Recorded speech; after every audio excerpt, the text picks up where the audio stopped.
करोति वाचालम पंगुम लंघयते गिरिम यत् कृपातमहं वंदे परमानंद माधवम। जो चेतन का जड़ करे जड़े करे चेतन अस समर्थ। आप भजन करके देखो, भजन का प्रताप उदय हो। ये हाथ पैर क्या चीज है, दिव्य सिद्धियां उसकी सेवा में आ जाती है। गोद में उठा के जहां से तापों पत्थर में प्रवेश कर जाए, पर अगर इन सिद्धियों की तरफ चले तो फिर भगवान नहीं मिलते। इसलिए जो भगवत प्रेमी महात्मा है उनका प्रयोग नहीं करते। नाम जप करो भैया और उत्साह से, भगवान के बच्चा हो, भगवान के अंश हो। शरीरों का क्या, जिनके स्वस्थ है 2 मिनट में एक्सीडेंट हुआ फैल गए रोड में, इन शरीरों का कोई अभिमान, किस बात का अभिमान। एक झटके में खत्म हो जाने वाला शरीर है। तो जैसा मिला है ये जरूर है कि हमारे कर्म के अनुसार मिला है। अब हमको हारना नहीं है अपने जीवन में। मतलब एक हमारा शुरू से जिद्दी स्वभाव रहा है, कोई पूर्व जन्म का ऐसा प्रताप रहा है कि हारना नहीं सीखा। मर जाना अच्छा है, हारना अच्छा नहीं, ये हमारे स्वभाव में बैठा रहा। तो जहां हमें मन हराने की कोशिश करता, जहां हमें पिछाड़ने की कोशिश कर, बस जिद्दी स्वभाव, नहीं हम भय से नहीं हारेंगे, हम भूख से नहीं भागेंगे, हम अपमान से नहीं भागेंगे। हमें भगवत तत्व प्राप्त करना है, चाहे जितना कष्ट सहना पड़े। उसका ये है कि किसी भी तरह का कोई भी कष्ट हमें स्पर्श नहीं कर रहा है। सब शरीर में अब भी वर्तमान में है, दुनिया के सब कष्ट हैं, लेकिन भगवत कृपा से हमें कोई कष्ट नहीं, एकदम निश्चिंत, एकदम बेपरवाह, आनंद में। वही हम सब बात बता रहे हैं। यहाँ कोई औषधि नहीं पहुंचा सकती जहां हम बात कर रहे हैं, यहाँ कोई डॉक्टर नहीं पहुंचा सकता, कोई सलाहकार नहीं पहुंचा, नाम पहुंचाता है। भैया एक ऐसी औषधि है, भगवान नाम, भगवान का आश्रय। विपत्ति आएंगी, कर्म के अनुसार लीलाएं होंगी, पर आप डरोगे नहीं, आप प्रसन्न रहोगे। आपको हर समय दिखाई देगा कि भगवान हमें दुलार कर रहे हैं। प्रहलाद जी से असुर बालकों ने पूछा कि आपके साथ इतना, मतलब हिरण्यकश्यप का दिमाग काम नहीं कर रहा था कि मरेगा कैसे ये, हर उपाय करके हार गए। तो आपको दुख नहीं होता जब आप पहाड़ से फेंके गए, पहाड़ के नीचे दबाए गए, हाथियों से कुचलाए गए, अस्त्र शस्त्रों से छेदे गए, विष पिलाया गया, सर्प के कुंजों में, कमरे में सर्प बहुत बंद करके उसमें छोड़ दिए गए, क्या क्या आग में आपको कष्ट नहीं होता? तो प्रहलाद जी ने कहा, हम देखते हैं कि हमारे हरि हमको गोद मिली है, हमें कोई पीड़ा नहीं, कोई कष्ट। 5 वर्ष के हैं प्रहलाद जी, पर भगवत आश्रय है और भजन है तो त्रिभुवन का स्वामी है हिरण्यकश्यप, इतना बाल भी बांका नहीं कर पाया। हम उन भगवान के उस भजन में लगे जहां ऐसी भारी विपत्तियों का जाल बिछा देने पर भी प्रहलाद जी के मुझे कोई कष्ट नहीं है, मुझे मेरे ऊपर भगवान की बड़ी कृपा है। और जब वो प्रहार ही करना चाहा तो भगवान खंबा फाड़ के प्रकट हो गए, नहीं हो गए? और ऐसा भयंकर रूप कि कहीं पढ़ा लिखा नहीं गया था कि भगवान का ऐसा रूप है। बड़े सुंदर भगवान है, लेकिन क्रोध आवेश में नरसिंह अवतार धारण किया, कांप रहे थे बड़े बड़े लोकपाल। वो भगवान हमारे लिए ही तो क्रोध धारण किए थे, भक्ति के लिए ही तो धारण किए थे। बस भगवान का आश्रय और नाम जप, यही भक्ति का स्वरूप है। अगर हम भगवान का नाम ले आज से, ये सब कमजोरी मिट जाएगी। आप दिव्य हैं, भगवान के अंश हैं। शरीर को लेकर आप इस बात में निराश हो, जीवन व्यर्थ चला जाए, बिल्कुल नहीं, ऐसा नहीं। बहुत कृपा है आपके ऊपर कि कम से कम शरीर से आपकी आसक्ति नहीं होगी कि यह बेकार जाएगा। और जिनको रूप सुंदर मिला, स्वस्थता मिली, वो इसमें आसक्त होकर पापाचरण करते, दुर्गति प्राप्त करते। तुम बिल्कुल निराश मत हो, बहुत प्यार, तुम्हारा जीवन बहुत अच्छा है। बस राधा राधा राधा राधा, जो बने जैसे बने। और भगवान हर जीव का पोषण करते हैं, पूरी सृष्टि में भगवान सबकी सब व्यवस्था कर रहे हैं। कोई ऐसा नहीं है जो अव्यवस्थित है। अपने दिमाग से हम अव्यवस्थित है, जहां हमारी सोच है वहां हम अव्यवस्थित है। भगवान की तरफ से देखो, फ्री ऑक्सीजन, पृथ्वी में फ्री रहो, जल, जो आकाश, जो भगवान की व्यवस्था देखो, सब फ्री एकदम। प्रकाश, ये 2-4-6 घंटे जलाओ लाइट तो उसका बिल आता है। भगवान सूर्य सुबह से प्रकट हुए, शाम तक प्रकाश, घर कोठरी सब अंधेरा नष्ट, सब रात्रि में चंद्र भगवान शीतलता है सब। तो भगवान की तरफ से तो हमें सब फ्री और कृपा मिली। हमारे विचार जो हैं वो हमको दुख दे रहे हैं, जो हमारी विचारधारा चाहते हैं वो हमें परेशान किए। आवश्यकता तो पूर्ति भगवान कर रहे हैं, तो ये भी ना सोचे कि हमारे हाथ पैर खराब है तो हम कैसे जिएंगे। बहुत अच्छे से भगवान व्यवस्था करते हैं सबकी, कोई भूखों नहीं मरता। हाँ, अपने विचार से आप मर सकते हो। अगर आपके आचरण ठीक नहीं, आप गंदे विचारधारा वाले हो, अगर आप भगवान के आश्रित हो जाओ भगवान के, तो ये हमारा विश्वास है कि कहीं से भी हो आपको भोजन मिल जाएगा। केवल भगवान के आश्रित हो वो व्यवस्था कर देंगे। अगर किसी और का आश्रय लिए हो तो भूखे रह सकते हो, तो हमारे अमुक रिश्तेदार हैं, अमुक मित्र हैं, वो लाएंगे तो भूखे रह सकते हो। और जो केवल भरोसा है उस तो फिर राम का भरोसा भूखा मरता नहीं। भगवान का जिसे भरोसा, भैया हमें तो ऐसा लगता है सर्वलोक महेश्वर अखिल ब्रह्मांडों के स्वामी भगवान का नाम ले ले और अब वो प्रसाद हो गया और उसका पुण्य लाभ हो गया, समर्पण का परम पवित्र लाभ मिला। और पाया हामी, पैसा अपने पास रखो, परिवार तुम्हारा ही है, पर मान्यता तुम्हारी है कि भगवान का है ना, सृष्टि का कार्य भगवान का है ना, उसे भगवान को समर्पित करते जाओ। आज 8 घंटे जो काम किया प्रभु, उसमें जो भी आपका स्मरण हुआ या विस्मरण हुआ वो 8 घंटे आपके चरणों में समर्पित है। नाथ, पत्नी पुत्र परिवार के रूप में जो आपने सेवा दी, ये सेवा में रत है। आपका अनन्य चिंतन नहीं हो पाता, पर इतना जरूर पता है कि आपके लिए ही ये सब सेवा है। आप इन रूपों में प्रसन्न होइए प्रभु, आप इन रूपों में आए, अंदर बताने की जरूरत नहीं और प्रभु को समर्पित कर दो। और जितना आप जानते हैं कि ये धर्म है उसी में चलो, जितना आप जानते हैं अधर्म है उसको बिल्कुल मत करो और नाम जप करते रहो। जो एक महात्मा की गति होती है वही आपकी गति होगी। अब बोले इसमें परेशानी क्या है? अब आप करो मनमानी आचरण तो आप कैसे उस परम पवित्र परमात्मा को प्राप्त हो सकते हैं? बस ये बात ध्यान रखो। हम सबसे चिल्ला चिल्ला के कहते हैं नाम जप करते हुए जो भी कर्म करते हो वो कर्तव्य कर्म हो, अधर्म आचरण न हो, भगवान को समर्पित कर दो, कोई व्यसन न करो, जहां हो वहीं भगवत प्राप्त हो जाओगे। क्योंकि आप भगवान के हैं, आपके भगवान हैं।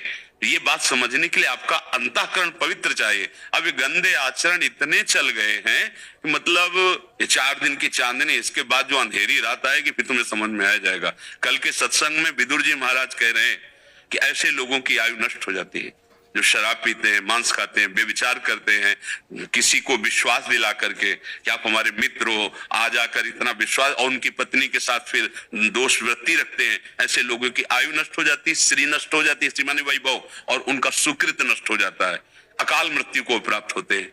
तो मतलब हम अगर गंदे आचरण करें तो फिर कैसे भगवत प्राप्ति होगी? और अच्छे आचरण जो हमारे धर्म के अनुकूल है, निश्चित भगवत प्राप्ति हो जाएगी। बाबा जी केवल बनने से भगवत प्राप्ति हो जाएगी ऐसा हमने कहीं नहीं लिखा पाया। हमने पाया भगवत स्मरण करने से, भगवत आज्ञा पालन से, अपने धर्म का पालन करने से भगवत प्राप्ति हो जाती है। हमारा विरक्त धर्म है, आपका गृहस्थ धर्म है, दोनों तो एक ही पिता के पुत्र हैं, दोनों को अलग अलग सेवाएं दी गई है, लेकिन उसी की सेवा है। बस ये मान के करो, आप उसकी सेवा नहीं मानते, आप अपना परिवार मानते, आप अपनी पत्नी मानते, आप अपनी संपत्ति मानते, आप अपने अहम के द्वारा कर्ता भोक्ता बनते, इसलिए बंध गए। अगर कर्ता भोक्ता ना बने तो आपके परिवार में कितने लोग होंगे? 4, 10, 20, हजारों जन हैं हमारे परिवार में। ये हमारा परिवार ही तो है, आप हमारे परिवार ही तो। आपसे क्यों बात कर रहे हैं? क्या लेना देना है? हमारे हो, हमारे घर के हो, हमारे प्रभु के हो, उसी, बस कोई बंधन नहीं। नाते नेह राम के मनियत, कोई बंधन नहीं। और अपना भी मान ले तो अभी बंधन शुरू हो जाए। तो आप बंधन को स्वीकार किए हुए हैं इसलिए बंधे हुए हैं, आप मोक्ष को स्वीकार करें कोई बंधन नहीं। सब में वही प्रभु विराजमान है, आपको सेवा दे रहा है, आप उस सेवा कीजिए। पुत्र को पुत्र भाव से, पत्नी को पत्नी की जगह से, माता पिता भाई बंधु जिससे जो सेवा है, व्यवहार, नौकरी, ईमानदार आदमी, सत्य पर चलने वाला, धर्म वाला, संयमी पुरुष, अपने आप आपको आनंद अनुभव होगा। ये भ्रम हट जाएगा कि मुझे भगवान मिलेंगे कि नहीं मिलेंगे, आप भगवान में ही खेलेंगे। अब अधर्माचरण करो, फिर दान पुण्य करो, चाहे गंगा नहाओ, तुम्हारी वृत्ति दूषित है, इसलिए लाभ नहीं मिल पाएगा। सच्ची बात है। कभी किसी तीर्थ न गया हो, धर्म से चले, अपनी पत्नी में अनुराग रखे, पराई माता बहनों की तरफ पवित्र दृष्टि रखे, मांस मदिरा न खाए, गंदी बातें ना करे, जितना बन सके उतना नाम जप कर ले, वो भगवान की कृपा का पात्र हो, भगवान को प्राप्त हो जाए। ये अंदर की बात तुम्हें बता रहे हैं, हमारे भगवान इतने कृपालु हैं, पूछो मत। पर हम लोग खुद ऐसी गलतियां कर बैठते हैं इतनी बड़ी बड़ी, और जानबूझकर करते हैं, तो फिर हमारी वृत्ति ही नहीं जाती। भगवान ने गीता जी में कहा है, भोगैश्वर्य प्रसक्ता नाम तयापहृत चेतसाम व्यवसायत्मिका बुद्धि समाधो न विधीयते। जिसकी चित्त वृत्ति ऐसे भोगों में फंसी हुई है, अपरीत है, उसकी बुद्धि निश्चय ही नहीं कर सकती कि मुझे भगवत प्राप्ति करनी। ये तो आप अभी अपने को कहीं न कहीं पवित्र किए हुए हैं तो आपकी बुद्धि में बात आ रही क्या मुझे भी भगवत प्राप्ति हो जाएगी। ये लक्षण है कि कहीं ना कहीं पवित्रता बकाया रह गई। नहीं, आप विदेश में रहते हुए भगवत प्राप्ति की बात, आप विदेश में रहते हुए ये आचरण पवित्र करने के बाद, तो बहुत कृपा है, आप संभाल लो। अगर भोगेश्वर प्रसक्ता नाम त्याप रहते चेतसाम, तो ये जो व्यवसायत्मिका बुद्धि है समाधो न विधीयते, ये निश्चय ही नहीं कर पाती कि मुझे भगवत प्राप्ति करना है। बहुत बढ़िया है, भगवत प्राप्ति के लिए कोई नया अनुष्ठान की जरूरत नहीं। आप जो हो, जहां हो, जो कर रहे हो, चरित्र इसीलिए सुने जाते कि उनसे उदाहरण मिलता है।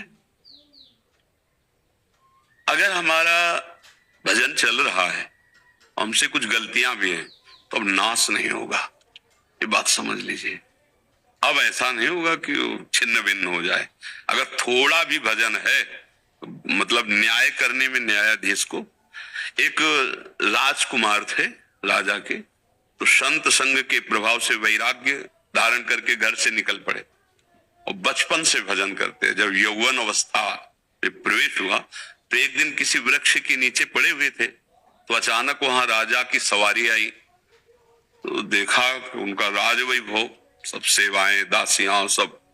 अब वो जंगल में अकेले पड़े देख रहे, तो उनको लगा कि यार मतलब सुख तो है, वो विलासिता देख के लगा सुख तो है, मन खिंचा, सुख तो है।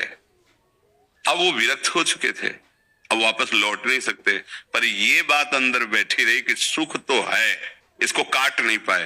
कुछ समय बाद शरीर पूरा हुआ, तो देखो भजन करते थे, इसके प्रभाव से ऐसे घर में जन्मे उनके बड़े भाई महाभागवत, निरंतर भगवद आकार, और इनकी बचपन से ऐसी वृत्ति थी जो बिल्कुल निकृष्ट पुरुष की होती है।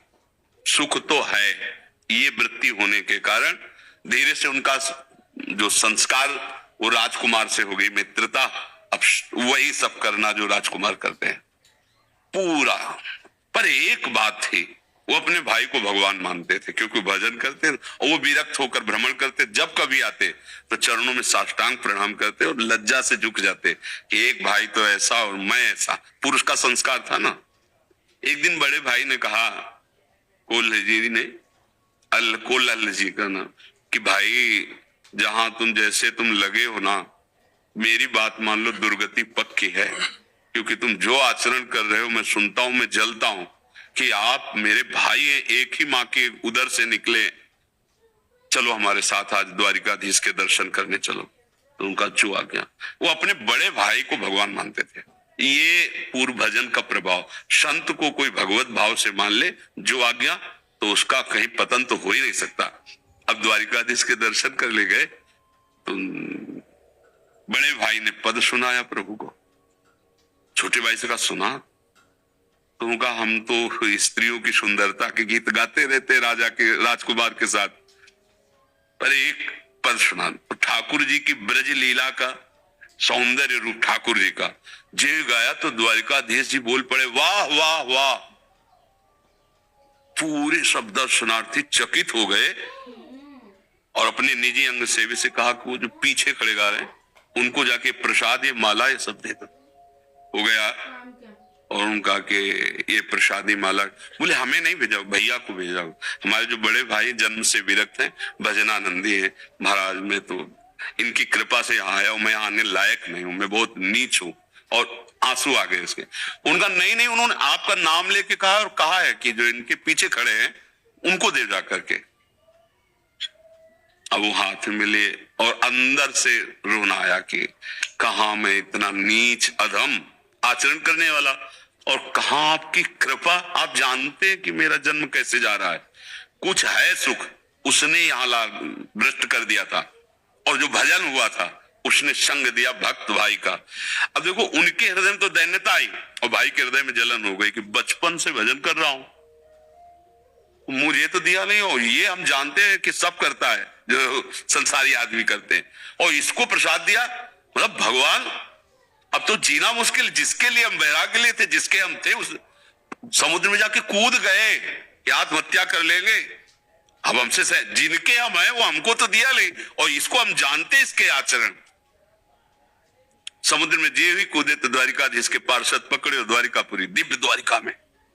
अब तो जो जलन हुई थी ना, परम शीतलता में भगवान का साक्षात्कार। भगवान मिले और कहा हमने आपको अपने पार्षदों से बुलाया, आओ बैठो यहाँ प्रसाद पाओ। तो जो ही बैठे से बोले 2 पत्थर लगाओ। बोले प्रभु और कौन पाएगा? बोले अपने भाई के लिए ले जाना। फिर जलन हो गई कि प्रभु आप उसको इतना प्यार क्यों करते हैं? मतलब प्रधानता तो मेरी होनी चाहिए, मैं बैरागी, मैं त्यागी, मैं भजनानंदी, और वो तो उनका तुम्हें पता है तुम केवल इसी जन्म में भजन कर रहे हो, वो पूर्व जन्म का भजनानंदी। एक बात आ गई थी कि विषयों में सुख है, ये दिखाने के लिए हमें उसको राजा के साथ मित्रता करानी पड़ी, लेकिन वो मेरा परम भक्त है। अब उनको होश आया। तो ऐसे मान लो किसी के गलत आचरण है, कहे भाई ये तो बहुत गंदा आदमी, तुम क्या जानो? बोले कहां पहुंच गया उस महाराज जी के पास, ऐसे गंदे आदमी को नहीं जाना चाहिए। तुम्हें क्या पता वो पूर्व में कितना सुकृत किए, कितना भजन किए, थोड़ी बात से बिगड़ गई, अब संत संग से फिर बन जाएगी। भगवान तो कई जन्मों की बात जानते हैं ना। तो ये हमको भगवान के प्रति विश्वास रखना चाहिए। अगर हमसे गलती भी हो जाए तो निराश नहीं होना, वो बड़े कृपालु है। तो ये जो हम चरित्र सुनाते हैं, ये जो हम भगवत चर्चा, इसे हमें पुष्टता मिलती है कि यार अगर हम ऐसे नीच हैं तो भी भगवान हमारा दुलार प्यार। हाँ, तो ये कभी अविश्वास तो करो ही मत कि हम गृहस्थी हैं, हम विषयी हैं, हमने तो ये कर लिया वो कर लिया, अब क्या भगवान हमसे मिलेंगे? जन अवगुण प्रभु मान न काहू, दीन बंधुवति मृदुल स्वभाव। पद्मा प्रजापति जी मध्य प्रदेश से। राधे राधे गुरुदेव, आपके चरणों में कोटि कोटि नमन।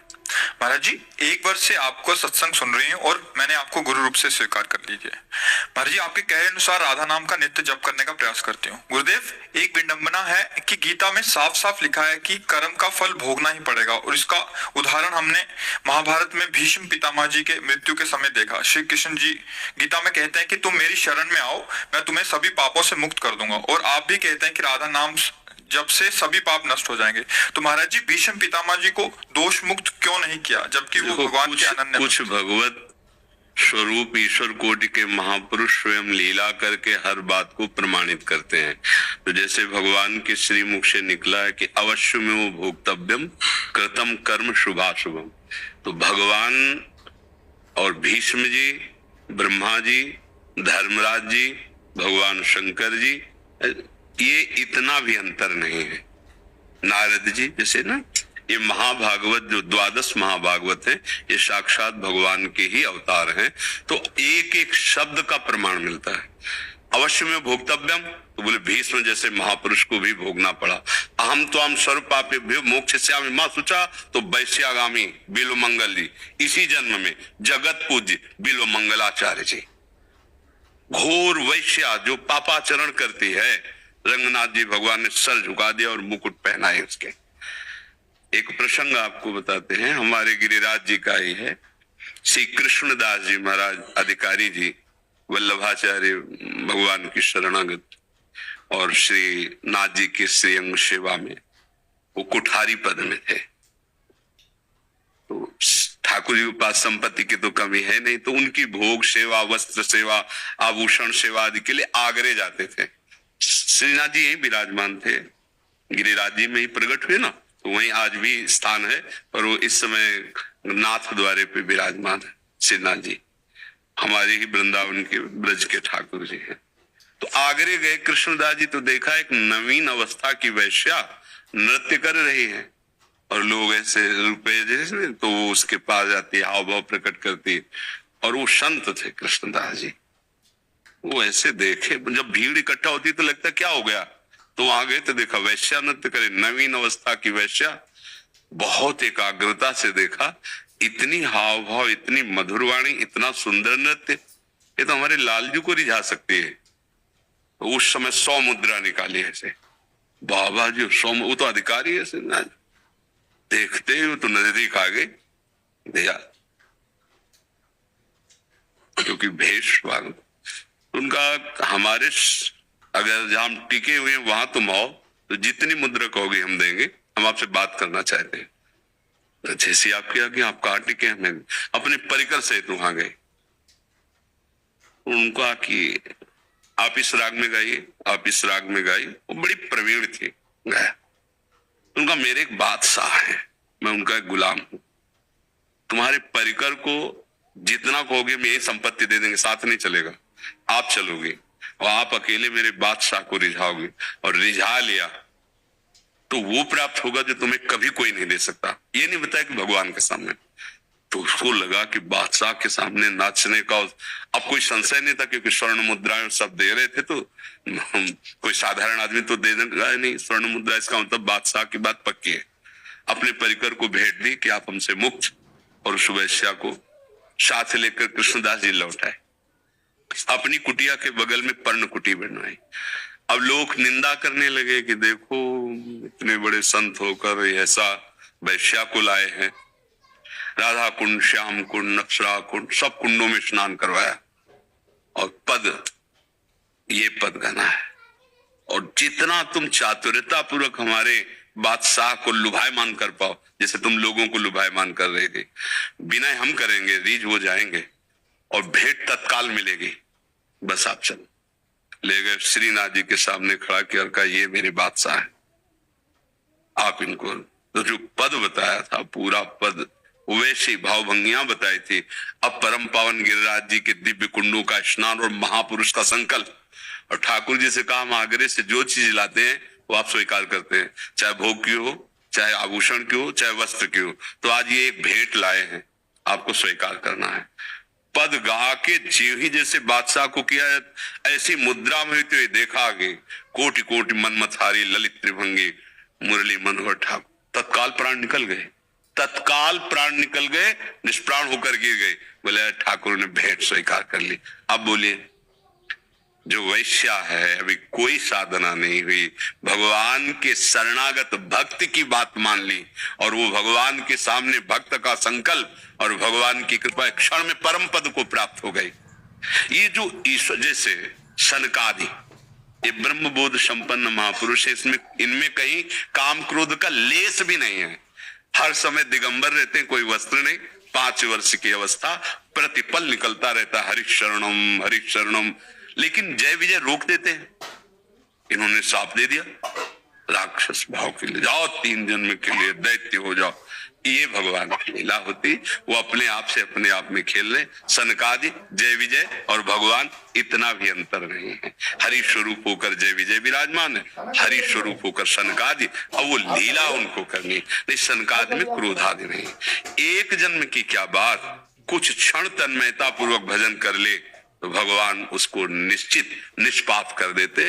पर जैसे कुछ उदाहरण मिलते, जैसे देवर्षि नारद जी काम विजयी होकर अहम आ गया, शंकर जी की बात नहीं मानी, भगवान से जाके अपने अहम की बात कही, तत्काल मोहित हो जाते हैं और ब्याह के लिए तैयार हो जाते हैं।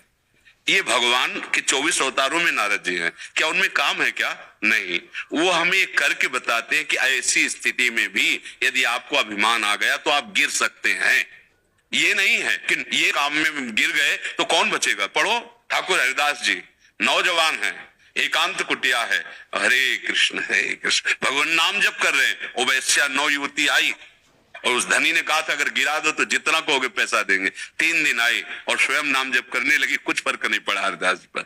तो हमें ये देखना है कि कहाँ कौन सा उपदेश लागू होता है, किस उपदेश का किस रूप में भगवान उदाहरण दे रहे हैं। क्योंकि शास्त्र पूरा जैसे मेडिकल स्टोर है ना, तो आप उसमें फंस जाओगे, बीमारी बढ़ा लोगे। डॉक्टर जो दवा लिखे वही मेडिकल स्टोर से लीजिए। तो शास्त्र एक मेडिकल स्टोर है। आप गुरुजनों के वाक्यों से जो बात निकले उसे जीवन में उतारो, निश्चिंत हो जाओगे। उसमें संशय, डॉक्टर की दवा में संशय थोड़ी होता। संशय होता है वो इतना पूछ लिया जाता है तो हमारा रोग ठीक हो जाएगा। बिल्कुल विश्वास करो। आप पैसा दिए, टेबलेट लिए चले गए। यहाँ तो पैसा नहीं, यहाँ श्रद्धा है। याभ्याम विना न पश्यन्ति सिद्धा स्वान्ता स्तमीश्वरम भवानी शंकरो वंदे श्रद्धा विश्वास रूपिणो। श्रद्धा और विश्वास के साथ आप नाम जप कीजिए, निश्चिंत हो जाइए। आप भीष्म नहीं है। एक पक्की मटकी को फोड़ के कुछ नहीं बनाया जा सकता, लेकिन कच्ची मटकी को जो चाहो आकार दे सकते हो, जब चाहो। हम लोग कच्ची मटकी है, हम लोग भीष्म नहीं है, ब्रह्मा नहीं है, सनकादि नहीं है, साधारण जीव है। कच्ची मटकी जैसा चाहो बना लो, लेकिन वो पक्की मटकी है, वो ले। तभी उनके लिए कह दिया न देव न ब्रह्मादेर न खलु हरि भक्तेर। क्यों? वो पक्की मटकी है, वो ब्रह्मबोध संपन्न है। हम लोग विविध प्रकार। अब वहां आपको जांच होगी क्योंकि आप हैं कुछ, और जो कुछ नहीं है वो सीधे गोद में बैठे। इसीलिए तो यही दरबार दीन को आदर, रीत दीन का तात्पर्य हम कुछ नहीं प्रभु, केवल आपकी कृपा से ही हमारा निस्तरण हो सकता है। मेरे बनाए ना बनेगी कोटि कल्प लो, राधा राधा राधा, सब बात बन जाएगी। और मानने की है, मान लो तो अभी सब संशय खत्म हो जाएगा, ना मान लो तो राधा राधा जपते रहो, जान जाओगे, फिर तुम्हें बताना नहीं पड़ेगा। अब भजन न करो तो बुद्धि की ताकत नहीं कि इस बात को जान सके। बस हम यही आप सबसे प्रार्थना करते हैं, आप कृपा करके आए हो, अपना समय दिया है, तो आप शराब न पिए, आप मांस न खाइए, हमारी बात मान लीजिए। आप गृहस्थ में हैं, आप जिस पत्नी को पानी ग्रहण किया है उसके अलावा संयम से रहिए। आप ज्यादा भजन ना भी करेंगे तो भी आप सुखी हो जाएंगे, ये कार्य आपको सुखी नहीं होने देंगे। और इन्हीं में ज्यादा लोगों की प्रवृत्ति माया घसीट रही, इसीलिए हम सबसे प्रार्थना करते हैं। जैसे होता है ना कि भाई यहाँ इतनी भेंट देने यहाँ, हम यही भेंट मांगते हैं कि आप सुखी हो जाओ, आप प्रसन्न हो जाओ। हम ये जो कष्ट करके भी बोलते हैं, आप जितना बन सके नाम जप करो, शराब मत, अगर कोई पीता हो तो नियम ले लो, मांस मत खाओ, और पराई स्त्री के प्रति राक्षसी बुद्धि से कहते हैं, आसुरी बुद्धि, ये बुद्धि जो पानी ग्रहण किया है, जैसे स्वभाव जैसे रूप की मिली, आपके भाग्य के अनुसार मिली, वहीं संतुष्ट हो जाओ। दोनों प्यार से चलो, पत्नी को चाहिए पति के प्रति प्रेम व्यवहार, पति को चाहिए कि क्षमा करते हुए पत्नी के भाव को सुरक्षित रखते हुए दोनों मिलकर एक दोस्त की चले। अगर तुम गंदी आदतों में, तो कहीं तुम्हें विश्राम नहीं मिलेगा, और एक जगह हो जाओ ना तो घृणा हो जाएगी भोगों से और भगवान से प्यार हो जाएगा। इसलिए सब शांति पूर्वक अपने जीवन को सुखमय बनाने के लिए, ऐसे जो शराब पी के घर आते हैं वातावरण गंदा कर देते हैं, हृदय गंदा हो जाता है, पैसा खर्चा होता है, लोगों से निंदा और आयु नष्ट होती है और उसको पाप लगता है। ऐसे कार्य क्यों करे? आप भगवान ही तो संतों के मुख में बैठ करके शास्त्रों की बातें आपको बता रहे हैं, आप उसे स्वीकार कर लो। कोई ये तो है नहीं कि इसके लिए नई हमें कोई मेहनत करनी पड़ेगी। गंदी आदतें हैं, आपके साथ कोई बर्ताव करे आपको कैसा लगेगा, और आप जब करते हैं तब तो वो आत्मना प्रतिकूलानी परेशान न समाचरित, जो हमें अच्छा नहीं लगता वो हम ना करें। देखो अपने लोगों के ऊपर प्रियाजू की बहुत कृपा है। ये जो ब्रज 84 कोष धाम है, इसमें जो वृंदावन है ये मणि है।